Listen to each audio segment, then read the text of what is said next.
कर्नाटक चुनाव प्रचार का शोर आज थम गया है। अब 10 मई को वोटिंग होनी है, जिसका परिणाम 13 मई को सामने आएगा। और पिछले चुनाव में सबसे बड़ी पार्टी होने के बावजूद बीजेपी 2018 में सरकार नहीं बना पाई थी। हालांकि कांग्रेस और जेडीएस की मिलीजुली सरकार भी 1 वर्ष से ज्यादा नहीं चल पाई। लेकिन पिछले चुनाव से एक बात साफ हो गई थी कि कर्नाटक जीतना किसी भी पार्टी के लिए आसान नहीं होगा। 10 मई को जब वोटर अपने घरों से मतदान केंद्रों तक पहुंचेंगे तो उनके दिमाग में हर तरह की बात चलेगी। उनके दिमाग में कांग्रेस और जेडीएस के 1 साल की उपलब्धियों की बात भी घूमेगी। इसके अलावा वो बीजेपी शासन में मिले लाभ को भी दिमाग में रखेंगे। कर्नाटक फिलहाल हर पार्टी के लिए बेहद अहम है। बीजेपी हो या फिर कांग्रेस गठबंधन, सभी को कर्नाटक जीतना है। दक्षिण भारत में बीजेपी हर हाल में कर्नाटक जीतना चाहती है। इसे वो गेटवे ऑफ साउथ के तौर पर देखती है, यानी वो कर्नाटक के रास्ते अन्य दक्षिण भारतीय राज्यों में अपनी पकड़ बनाना चाहती है। पूरे दक्षिण भारत में कर्नाटक ही एक ऐसा राज्य है जहां बीजेपी ने अकेले ही कई बार सरकार बनाई है। यह देखा गया है कि आंध्र प्रदेश, तेलंगाना, केरल और तमिलनाडु जैसे दक्षिण भारतीय राज्यों में बीजेपी मजबूत स्थिति में नहीं रहती है। कर्नाटक जीतना बीजेपी के लिए बहुत जरूरी है, क्योंकि अगर ऐसा नहीं हुआ तो बीजेपी का साउथ साइड प्लान खतरे में पड़ जाएगा। यही नहीं, कांग्रेस के लिए भी कर्नाटक एक महत्वपूर्ण राज्य है। दक्षिण भारत में कर्नाटक और केरल ऐसे 2 राज्य हैं जहां पर कांग्रेस का कैडर बचा हुआ है। बाकी राज्यों में कांग्रेस की स्थिति खराब होती गई है। ऐसे में वर्ष 2024 के लोकसभा चुनाव से पहले कांग्रेस हर स्थिति में कर्नाटक पर अपनी पकड़ बनाना चाहती है। सिर्फ यही नहीं, कर्नाटक की लड़ाई कांग्रेस के मौजूदा राष्ट्रीय अध्यक्ष मल्लिकार्जुन खड़गे के लिए भी नाक की लड़ाई है। दरअसल मल्लिकार्जुन खड़गे कर्नाटक से ही आते हैं और ये चुनाव जीतकर वो पार्टी अध्यक्ष के तौर पर अपनी अहमियत साबित करना जरूर चाहेंगे। वैसे कर्नाटक का चुनावी इतिहास भी कुछ ऐसा रहा है जिसमें हर पार्टी को यहाँ की जनता ने मौके दिए हैं। जैसे आज मैं आपको इतिहास के कुछ हिस्सों से बताता हूं कर्नाटक में कब कब क्या हुआ है।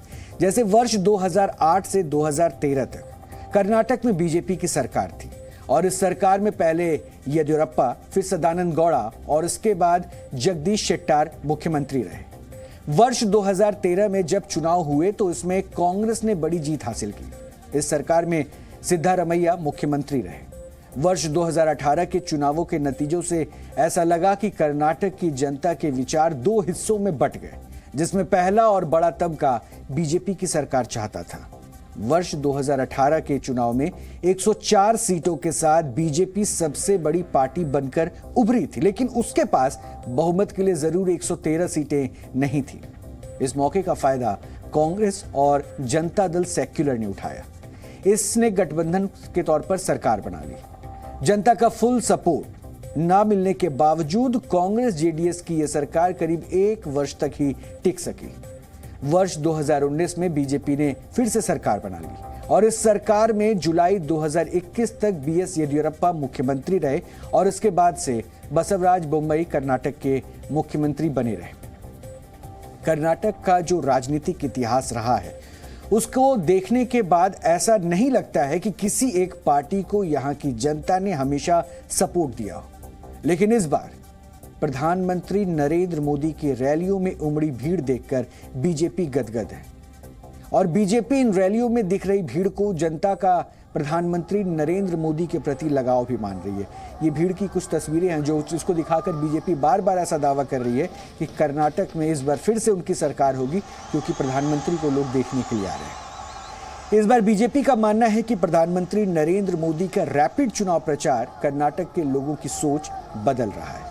प्रधानमंत्री नरेंद्र मोदी ने करीब 2 हफ्ते कर्नाटक में बिताए और इन 2 हफ्तों में वो जहां भी गए वहां लोगों का उन्हें भरपूर समर्थन मिला। कर्नाटक एक ऐसा राज्य है जहां बीजेपी ने अक्सर अच्छा प्रदर्शन किया है, लेकिन इस बार जिस तेवर के साथ प्रधानमंत्री नरेंद्र मोदी की रैलियां हुई हैं उनसे बीजेपी को काफी उम्मीदें हैं। 29 अप्रैल के बाद से पीएम नरेंद्र मोदी ने करीब 20 रैलियां की है, जिसमें उन्होंने कर्नाटक के हर वर्ग को संबोधित करके उनके हित की बात की है। प्रधानमंत्री नरेंद्र मोदी ने महिलाओं, युवाओं, वरिष्ठ नागरिकों और किसानों समेत कई तरह के समुदाय से भी बातचीत की। बादामी में जब प्रधानमंत्री नरेंद्र मोदी ने रैली की तो यहां उन्होंने महिलाओं के सबसे बड़े सम्मेलन को संबोधित किया। इसमें उन्होंने केंद्र सरकार की उन योजनाओं के बारे में बात की जिनसे कर्नाटक ही नहीं बल्कि देश भर की महिलाओं को लाभ हुआ है। यही नहीं, पीएम मोदी ने मछुआरों की एक रैली को भी संबोधित किया। इसके अलावा उन्होंने कुडाची और कलबुर्गी में बंजारा समुदाय को भी संबोधित किया। प्रधानमंत्री नरेंद्र मोदी की इन सभी रैलियों में जिस तरह की भीड़ नजर आई उससे बीजेपी को काफी ज्यादा उम्मीदें हैं। कर्नाटक की जनता से मिल रहे समर्थन ने बीजेपी में नया जोश भी जगाया है। प्रधानमंत्री नरेंद्र मोदी जहां भी गए उन्होंने बीजेपी की डबल इंजन वाली सरकार बनाने की लोगों से अपील की। पीएम नरेंद्र मोदी ने अपनी रैलियों में राज्य और केंद्र में एक ही पार्टी की सरकार बनाने के फायदे भी गिनवाए। और बीजेपी अब यही दावा कर रही है कि प्रधानमंत्री नरेंद्र मोदी की रैलियों में उमड़ी भीड़ ने कार्यकर्ताओं में भी नया जोश जगाया है और वो मानकर चल रही है कि प्रधानमंत्री नरेंद्र मोदी की रैलियां कर्नाटक चुनावों का गेम चेंजर साबित होंगी।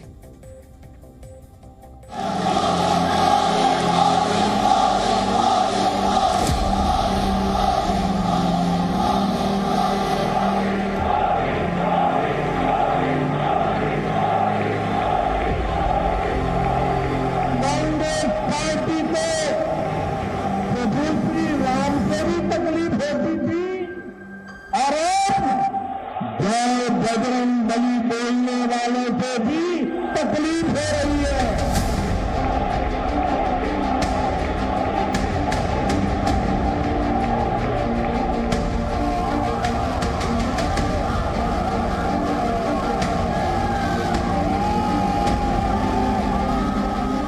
बजरंग बली की, बजरंग बली की, बजरंग बली की।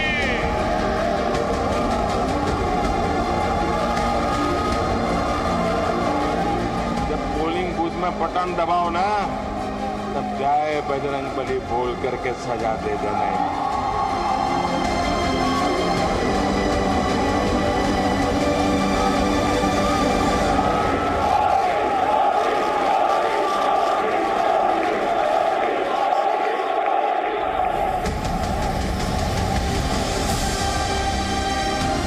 कांग्रेस खुलकर कर्नाटका को भारत से अलग करने की वकालत कर रही है।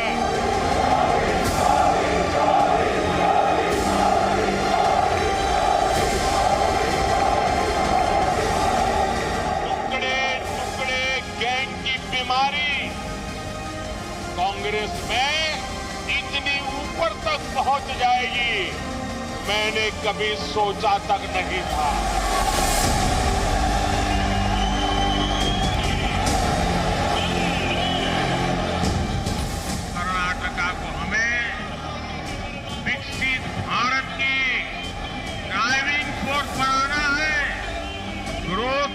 बनाना है, डबल इंजन की सरकार लाना है।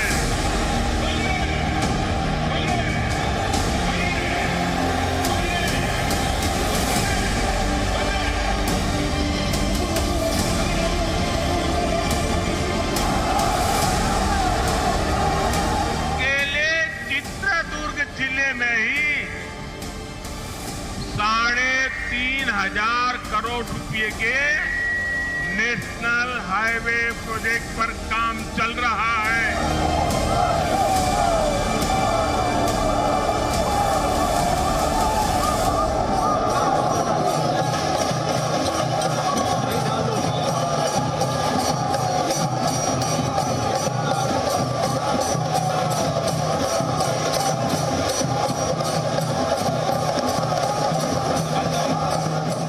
सिंचाई परियोजना से चित्रदुर्ग सहित इस पूरे क्षेत्र के लाखों किसानों को जीवन बदल जाएगा।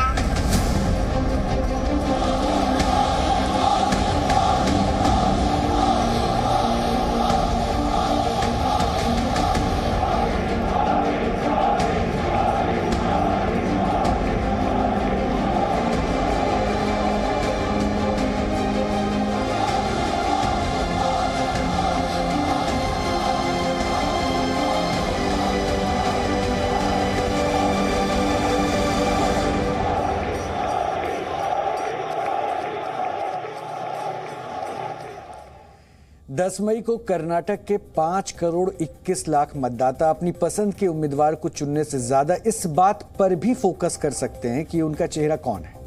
बीजेपी के पास प्रधानमंत्री नरेंद्र मोदी जैसा चेहरा है, जिनके नाम पर पिछले कुछ वर्षों में उन्हें कई राज्यों में लाभ भी मिला है। इसलिए इस बार के चुनाव प्रचार में भी प्रधानमंत्री नरेंद्र मोदी का चुनाव प्रचार का रूट प्लान कुछ ऐसा था जिससे वो पूरे कर्नाटक को कवर कर सके। बीजेपी की हर रैली जहां प्रधानमंत्री नरेंद्र मोदी पहुंचे, वहां उन्होंने केंद्र सरकार की योजनाओं से हो रहे लाभ का जिक्र जरूर किया। उन्होंने सौभाग्य योजना के तहत घरों में पहुंच रही बिजली कनेक्शन का जिक्र किया।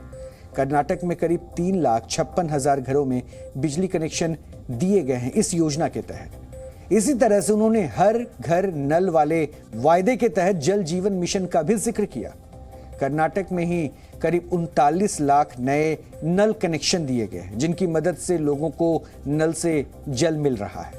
इसके अलावा उन्होंने उज्ज्वला योजना का भी जिक्र किया, जिसका लाभ कर्नाटक की जनता को भी मिल रहा है। और कर्नाटक में इस योजना के तहत करीब 37 लाख लोगों को गैस कनेक्शन भी मिला है। स्वस्थ भारत मिशन के तहत अकेले कर्नाटका में भी 46 लाख नए टॉयलेट्स बनाए गए। और बीजेपी का दावा है कि शौचालय बनने से बीजेपी को महिलाओं का समर्थन भी हासिल हुआ है।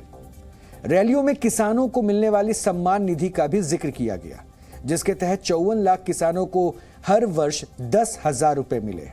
यही नहीं, पूरे हो चुके हाईवे और रेलवे लाइन के कार्यों को भी उपलब्धि के तौर पर बीजेपी ने पेश किया है। और इन रैलियों में प्रधानमंत्री ने खुद भी इस बात का जिक्र किया।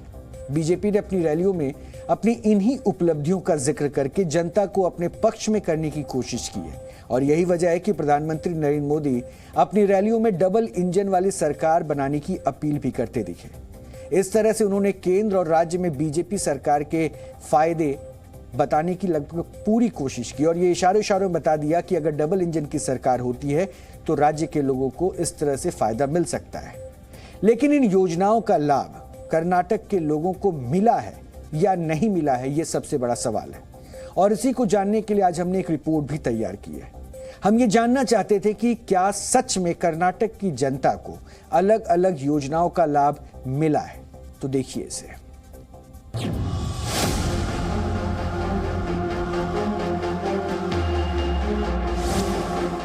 की डबल इंजन सरकार ने अपर ब्रह्मपुत्र प्रोजेक्ट को पूरा करने का संकल्प लिया है। इसके लिए 5,500 करोड़ रुपए का बजट तय किया गया है। बीजेपी की रैलियों में जिन योजना का जिक्र बड़े जोर शोर से हो रहा था, उनकी सच्चाई पता लगाना बहुत जरूरी थी। दरअसल कई बार नेता बड़ी बड़ी बातें कर देते हैं, लेकिन धरातल पर कुछ होता नहीं है। यही वजह है कि हमने केंद्र की उन योजनाओं जिनके नाम पर वोट पाने की आस बीजेपी देख रही है, उनकी सच्चाई तलाशने के लिए हम पहुंचे कर्नाटक के गांव हुशकुर में। हुशकुर गांव अनेकल तालुक में पड़ता है। यहां पर हमारी सबसे पहले मुलाकात 49 वर्ष की नागरत्ना से हुई। नागरत्ना के पति 20 वर्ष पहले ही गुजर गए थे। 2 बच्चों को पालने की जिम्मेदारी उनके ऊपर आ गई थी। जीवन के अन्य कार्यों से ज्यादा उनकी परेशानी थी कि घर का चूल्हा जलाने के लिए लकड़ियां कहां से इकट्ठा करें। यही नहीं, पीने के पानी के लिए भी उन्हें काफी दूरी तय करनी पड़ती थी। लेकिन उन्हें उज्ज्वला योजना के जरिए गैस कनेक्शन मिला। फिर 1 वर्ष पहले उनके घर में जल जीवन मिशन के तहत नल भी लग गया। ಹೌದು ಸರ್, ನಾವು ಆಚೆ ಕಡೆ ಹೋಗಿ ಸೌದೆ ತಂದು ತುಂಬಾ ದೂರದಿಂದ ಹೋಗಿ ಸೌದೆ ತಂದು ಒಲೆ ಉರಿಸಿ ಅಡಿಗೆ ಮಾಡಿ ತಿಂತಾ ಇದ್ವಿ. ಒಲೆ ಎಲ್ಲ ಊದೋದು ಎಲ್ಲ ಕಷ್ಟ ಆಗ್ತಾ ಇತ್ತು. ಇವಾಗ ಗ್ಯಾಸ್ ಬಂದಿದೆ, ಇವಾಗ ತುಂಬಾನೇ ಈಜಿ ಆಗಿದೆ ಸರ್. ಮೋದಿ ಸರ್, ಮೋದಿ ಕೊಟ್ಟಿದ್ದು। ये है 80 वर्ष के मुनियप्पा। मुनियप्पा ने अपने जीवन में कई सरकारें आती और जाती देखी, लेकिन अब जाकर वो इस बात से खुश हैं कि उनके घर की औरतों को पानी लाने के लिए बहुत दूर नहीं जाना पड़ता। अब पानी सीधे उनके घर तक खुद ही आता है। ಖುಷಿ ಆಯಿತು ನಮ್ಮ ಇನ್ನೇನು 2 ವರ್ಷದಿಂದ ಬರ್ತವೆ. ನಾವೇ ಪೈಪು ಸ್ವಂತವಾಗಿ ಹಾಕ್ಕೊಂಡ್ವಿ. ಇಲ್ಲಿ ಹೋಗೋದಲ್ಲ, ನಾವು ಇಲ್ಲಿ ತೋಡಿ ಹಾಕ್ಕೊಂಡ್ವಿ। हमारी टीम अनेकल के पंचायत भवन भी पहुंची। यहाँ हमने आसपास के इलाके के कई किसानों से बात की। ये वो किसान थे जिन्हें प्रधानमंत्री किसान सम्मान योजना के तहत वार्षिक पैसे मिलते हैं। इसमें रागी की खेती करने वाले, सब्जी उगाने वाले और रेशम बनाने वाले किसान भी शामिल हैं। Sir, we are getting this scheme from 2019. It is helping more for us. We are buying fertilizers, seeds for much more for farming. We are getting more help from this amount, sir. Farmers को income कम है जमीन में, वो कम रहने का time ये 2000 नहीं 6000 आता ना, 6000 हमारा ये ज़राअत करने काम को बहुत फायदा हो रहा है। मोदी जी को हमारा फार्मर्स का टीम से हमें धन्यवाद बोल ले। इस गांव में हमारी मुलाकात एक युवा इंजीनियर और एक पूर्व पंचायत सदस्य से भी हुई। दोनों ने माना कि पिछले 7-8 वर्षों में केंद्र सरकार की ओर से चलाई जा रही योजनाओं से काफी मदद मिली है। बहुत चेंज हुआ है वो लोगों का पढ़ाई के लिए। 8 साल से पहले करंट फैसिलिटी भी नहीं था, इधर ज़्यादा नहीं था। अभी बच्चा पढ़ रहा है, वुमेन भी लिखने के लिए वो बाहर जाता था, कपड़ा वो क्या है वो क्या बोलता है उस वुड लेके आके घर में वो काट के वो कर रहा था। अभी बिजली आने के बाद सभी इजी हुआ सर, गैस कनेक्शन भी मिला है सभी लोगों को, वो बहुत चेंजेस हुआ है सर। प्रधानमंत्री कृषि निधि योजना से कितना किसानों को लाभ हुआ? सर कम से कम हमारे गाँव में एक 200 आदमी के लिए, हमारा पंचायत के 200 आदमी के लिए प्रधानमंत्री किसान योजना का फायदा हो रहा है सर, वो अच्छा है। यहाँ के किसान इस बात से खुश हैं कि जो पैसा उन्हें केंद्र सरकार की तरफ से मिलता है उससे उनकी खाद, बीज, अचानक आने वाले घरेलू जरूरतें भी पूरी हो जाती हैं। गांव के लोगों का मानना है कि केंद्र सरकार की योजना की वजह से गांव की तस्वीर बदली है। उज्ज्वला, किसान निधि योजना, जल मिशन ने गांव के जीवन को पहले से काफी बेहतर किया है। जयपाल शर्मा, जी मीडिया, अनेकल। ये सच है कि चुनाव के वक्त में बड़े बड़े दावे हर कोई करता है, इसलिए हम जमीन पर पहुंच के इसकी सच्चाई को जानना चाह रहे थे। वैसे ये भी सच है कि स्वच्छ भारत मिशन के तहत अकेले कर्नाटका में भी 46 लाख नए टॉयलेट्स बनाए गए हैं और बीजेपी इसको लेकर भी लगातार प्रचारित कर रही है और लोगों तक पहुंचकर इसका फायदा गिनवा रही है और कह रही है कि डबल इंजन की सरकार से किस तरह से फायदा मिल सकता है। लेकिन अब सवाल ये है कि क्या ये जीत इतनी आसान है? वैसे केंद्र की योजनाओं से ज्यादा बीजेपी को प्रधानमंत्री नरेंद्र मोदी की रैलियों से उम्मीद है। सच ये है और देश के गृह मंत्री अमित शाह का भी कहना है कि देश के हर राज्य में प्रधानमंत्री नरेंद्र मोदी लोकप्रिय नेता हैं और कर्नाटक में उनकी रैलियों से बीजेपी को काफी ज्यादा फायदा भी होने वाला है। हमने गृह मंत्री अमित शाह से कर्नाटक चुनाव पर खास बातचीत की। इसमें हमने कर्नाटक से लेकर बीजेपी की रणनीति पर भी बात की। हमारे साथ हुई बातचीत में उन्होंने क्या कुछ कहा, ये अब हम आपको सुनवाते हैं। कर्नाटक के सभी क्षेत्रों में मेरा दौरा हुआ है, चाहे वो उत्तर कर्नाटक हो, मतलब कित्तूर कर्नाटक हो, कल्याण कर्नाटक हो, मैसूर मांड्या रीजन हो, हासन हो या बेंगलुरु हो। सभी क्षेत्रों में भारतीय जनता पार्टी के प्रति रुझान, उत्साह और समर्थन गत चुनाव की सापेक्ष में बहुत बड़ा है। एक बहुत बड़ा उत्साह डबल इंजन की सरकार बनाने के लिए वहां दिखाई पड़ता है। मोदी जी की लोकप्रियता अमाप और अपार है और ये सीधी वोट में कन्वर्ट हो रही है। स्पष्ट रूप से दिखाई पड़ता है कि हम पूर्ण बहुमत के साथ भारतीय जनता पार्टी वहां सरकार बनाएगी। मैं तो मानता हूं कि ऐसा नहीं करना चाहिए और कांग्रेस ने जब भी मोदी जी के खिलाफ इस तरह की विषैली भाषा का उपयोग किया है, उनको मुंह की खानी पड़ी है। इस बार कर्नाटक के अंदर भी इनको कर्नाटक की जनता जवाब देगी। मैं कर्नाटक की जनता को करबद्ध निवेदन करना चाहता हूं कि विगत 4 साल के अंदर पहले श्री येदियुरप्पा जी की और बाद में श्री बसवराज बोम्मई की सरकार ने ऊपर नरेंद्र मोदी जी की सरकार के साथ रहकर डबल इंजन सरकार के सारे फायदे कर्नाटक की जनता को पहुंचाया है। पहली बार कर्नाटक का इंफ्रास्ट्रक्चर डेवलपमेंट, इरिगेशन और बाकी सारी ग्रामीण विकास और शहरी विकास की सुविधाएं irrespective of region pan Karnataka फैली है और लगभग 50 लाख लोगों को नरेंद्र मोदी सरकार के गरीब कल्याण के बेनिफिट्स पहुंचे हैं। मैं 50 लाख लोग जब कहता हूं तब 50 लाख परिवार होते हैं। ये बहुत बड़ा फायदा नरेंद्र मोदी सरकार के नेतृत्व में डबल इंजन सरकार का नीचे तक पहुंचा है। जी न्यूज़।